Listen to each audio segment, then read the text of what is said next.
APC में peoples party जो वफ़द शिरकत कंदो उन में पंहिंजो मौक़िफ़ रखे बलूचिस्तान जा मसला उथारिया वेंदा। दहशतगर्दी बाबति पीपल्स पार्टी जो मौक़िफ़ ऐं पॉलिसी वाज़े आहे। इत्तेफ़ाक़ी राय सां समूरनि मसइलनि जो दुरुस्त हल कढणो पवंदो। पीपल्स पार्टी जे चेयरमैन बिलावल भुट्टो ज़रदारी जी कोयटा में प्रेस कॉन्फ्रेंस संदसि चवण आहे त बलूचिस्तान जी आवाम खे रिलीफ फराहम करण जी भरपूर कोशिश कई पई वञे। सिहत जूं बहितर सहूलतूं फराहम करण तरजीह आहे। नसीराबाद में गेम्स जहिड़ी अस्पताल ऐं यूनिवर्सिटी क़ाइमु कई वेंदी। पीपी चेयरमैन जो चवण आहे त पीपल्स पार्टी धांधली जी बेनिफिशरी नाहे। पीपी सदाई शफ़ाफ़ चूंडुनि ऐं सुधारनि जी ॻाल्हि कई। साफ़ ऐं शफ़ाफ़ चूंडूं थींदियूं त फ़ाइदो पीपल्स पार्टी खे थींदो। सियासी मुख़ालिफ़ खटिन या हाराइनि उन्हनि खे रोइणो ई आहे। शहबाज हुकूमत ऑपरेशन नज़्म इस्तेहकाम ते समूरनि पार्टियुनि खे एतमाद में वठण लाइ तयारियूं शुरू करे छॾियूं। एपीसी कोठण बाबति मुशावरत जारी आहे। ऑल पार्टीज़ कॉन्फ्रेंस में शिरकत जे लाइ समूरनि पार्टियुनि खे दावत ॾिनी वेंदी। एपीसी बाबति पीटीआई बानी जो बयान साम्हूं आयो आहे। अल्लाह करे पंहिंजे बयान ते क़ाइमु रहे। इतलात वारे वफ़ाक़ी वज़ीर अता तारड़ जी प्रेस कॉन्फ्रेंस चवे थो अगस्त जे महीने में निजकारी जे अमल में तेज़ी आंदी वेंदी। हुकूमत सिड़पकारनि खे सहूलियतूं ॾियण जे लाइ पुरज़्म आहे। जेके माण्हू टैक्स ॾियण जी सघ रखनि था उन्हनि खे टैक्स नेट में आंदो वेंदो। इदारनि जे खान खाइण जो अमल शफ़ाफ़ तरीक़े सां जारी आहे। कमिटी ठाही वञे जेका जांच करे स्टील मिल्स जो खान खाइण छो न थी सघियो। खान खाइण जे अमल में ऐवान ऐं मेंबरनि खे एतमाद में वरितो वेंदो। खान खाइण वारे अमल ते सियासत न थियणु घुरिजे। परॾेही वज़ीर ऐं नाइब वज़ीर आज़म इसहाक़ डार जो सेनेट जे इजलास खे ख़िताब चवे थो पाकिस्तान स्टील मिल्स जी न खान खाइण सां अरबे रुपयनि जो नुक़सान थियो। सुद समाव वारो वफ़ाक़ी वज़ीर अता तारड़ चवे थो इसराइल फ़लस्तीनियुनि जी नस्लकशी करे रहियो आहे। पाकिस्तान फ़लस्तीनियुनि जे मामले ते पंहिंजे मौक़िफ़ पेश करे छॾी आहे। 20 लख फ़लस्तीनी लॾपलाड़ करण ते मजबूर आहिनि। हिन वक़्त ताईं 37,000 फ़लस्तीनी शहीद थी चुका आहिनि।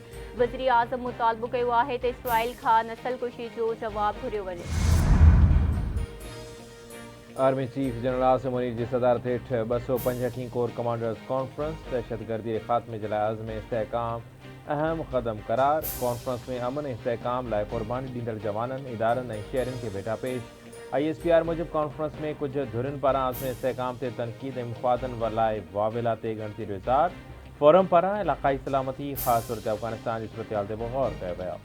Army chief general Asim Munir चयो आहे त चैलेंजिस बावजूदि फ़ौज मुल्की इस्तेहकाम ऐं ख़ुशहाली जे लाइ किरदार अदा कंदी। पाक फ़ौज समूरनि चैलेंजिस खे मोड़ण जे लाइ तयार आहे।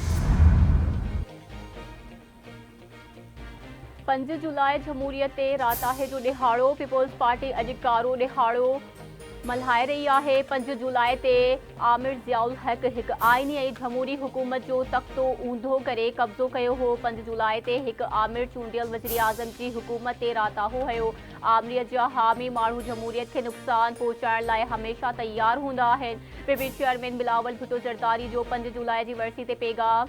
बिलावल भुट्टो ज़रदारी चवे थो मुल्क में जमहूरियत पीपल्स पार्टी क़यादत ऐं कारकुननि जी कुर्बानियुनि जे करे आहे। पीपी तर्जुमान शाज़िया तमरी जो बयान चवे थी शहीद भुट्टो जो ॾोह इहो हो त हू हिकु बहादुर ऐं मक़बूल तरीन लीडर हो। डिक्टेटर्स या मुल्क अंदरि मज़हब जी आड़ में इंतिहा पसंदी ऐं तक़सीम खे हथी ॾिनी।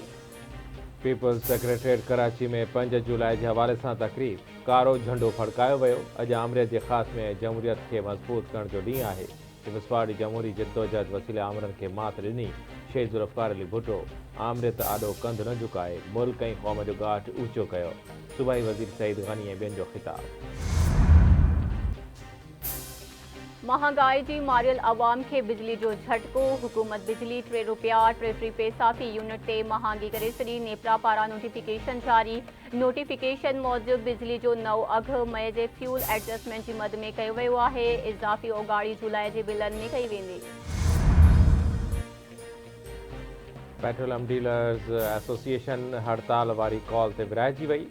केतिरनि ई हंधनि ते पेट्रोल पंप बंदि न थिया। पेट्रोलियम डीलर्स एडवांस टैक्स लॻाइण ते हड़ताल जो सॾु ॾिनो हो।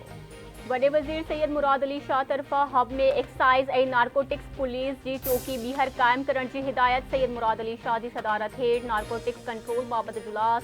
वॾे वज़ीर तरफ़ां मंशा जी रोकथाम लाइ एक्साइज़ पुलिस खे भरपूर कमु करण जी हिदायत। वॾे वज़ीर जे सूबाई वज़ीर खे नारकोटिक्स विंग खे कराची में मज़बूत करण जी बि हिदायत। सीनियर सूबाई वज़ीर चवे थो नारकोटिक्स जी पोस्ट सॼे सूबे में क़ाइमु कयूं आहिनि। वधीक ध्यानु बॉर्डर चेक पोस्ट ते कई वई आहे। हैदराबाद में मंशियात जी रोकथाम लाइ एक्साइज़ एंड नार्कोटिक्स बहितर कमु कयो आहे। सखर बैराज खे नुक़सान पहुचाइण वारो मामलो संद सरकार पारां जोड़ियल टेक्निकल कमेटी जी रिपोर्ट न अची सघी। आपाशी खाते पारां चीफ इंजीनियर एक्सीएन ऐं एईएन खे हटायो वियो। चीफ इंजीनियर सोहेल हमीद बलोच खे हटाए इज़ाफ़ी चार्ज हैदराबाद जे मंसूर मेमन खे ॾिनी वई। फरहान वगण सखर बैराज जो एक्सीएन ऐं अब्दुल हमीद 10 9 एईएन सखर बैराज मुक़रर। आपाशी खाते जी पधिराई मूजिबि चीफ इंजीनियर खे शफ़ाफ़ जांच जूं घुरिजूं पूरियूं करण लाइ हटायो वियो। 20 जून ते सखर बैराज जे ॿिनि दरवाज़नि खे नुक़सान पहुतो हो।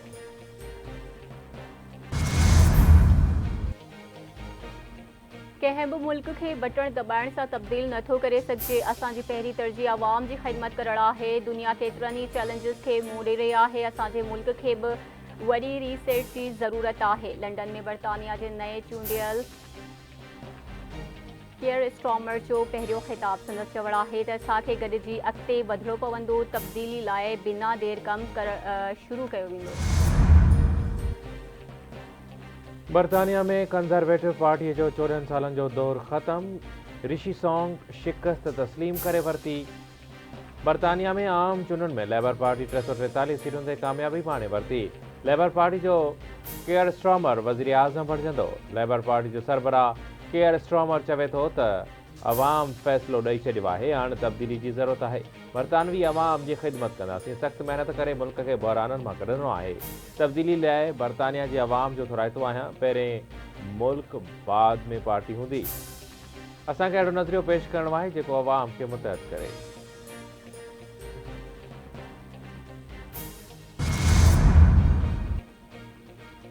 कंजर्वेटिव पार्टी जे सरबराह ऋषि सोनिक शिकस्त तस्लीम करे वरिती। चवे थो चूंडुनि में लेबर पार्टी कामयाबी माणी आहे। तमामु जल्द बर्तानवी बादशाह खे इस्तीफ़ा पेश कंदुसि। मञा थो त असां डिलीवर न करे सघियासीं। मुखालिफ़नि जी कामयाबी सॼे क़ौम जी कामयाबी आहे। चूंडुनि में अवाम पंहिंजो फ़ैसिलो ॿुधाए छॾियो। बर्तानिया जी अवाम वोट ज़रिए पंहिंजी कावड़ जो इज़हार कयो। सिंध सीनियर सूबाई वज़ीर शर्जिल इनाम अहमद जी हिदायत ते कराची जे दाख़िली रस्तनि ते चेक पोस्ट जे क़याम जो सिलसिलो शुरू। सूबाई वज़ीर शर्जिल इनाम अहमद चवे थो चेक पोस्टुनि जे क़याम जो मक़सदु मुनशियात जे विकिरे खे रोकणु आहे। मुख़्तलिफ़ स्ट्रेटजिक हंधनि ते नफ़री जी मुक़ररी फौरी तौर ते इसराइती थींदी। मुनशियात जी रोकथाम जे लाइ नार्कोटिक्स कंट्रोल विंग खे मज़बूत ठाहिणु सिंध हुकूमत जो अज़्म आहे। DG ranger Sindh major general Azhar Waqas की सदारत हेठि सिक्योरिटी जो इजलास। आईजी सिंध कमिश्नर सखर घरू एडिशनल सेक्रेटरी ऐं ॿियनि जी वीडियो लिंक ज़रिए शिरकत। इजलास में कराची में अमन अमा सूरत हाल ऐं मुहर्रमुल हराम जे इंतज़ामनि जो जाइज़ो वरितो वियो। इजलास में सिक्योरिटी खे यकीनी बणाइण लाइ जोड़ियल लाहे अमल जी मंज़ूरी ॾिनी वई।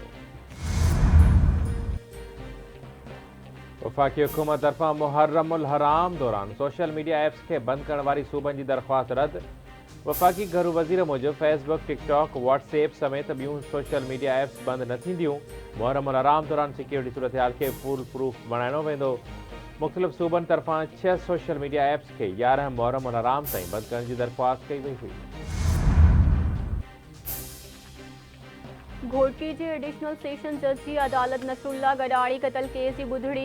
एमएनए ख़ालिद लुंड, शहबाज़ लुंड ऐं नूर अहमद लुंड जी उबूरी ज़मानत मंज़ूर। अदालत ख़ालिद लुंड ऐं संदसि पुटनि जी ज़मानत 10 जुलाई ताईं मंज़ूर करे वरिती। ख़ालिद लुंड ऐं संदसि पुटनि अदालत में $1 लख जा मचलका जमा कराया। अदालत में हाज़िरी ॾियण आया आहियूं।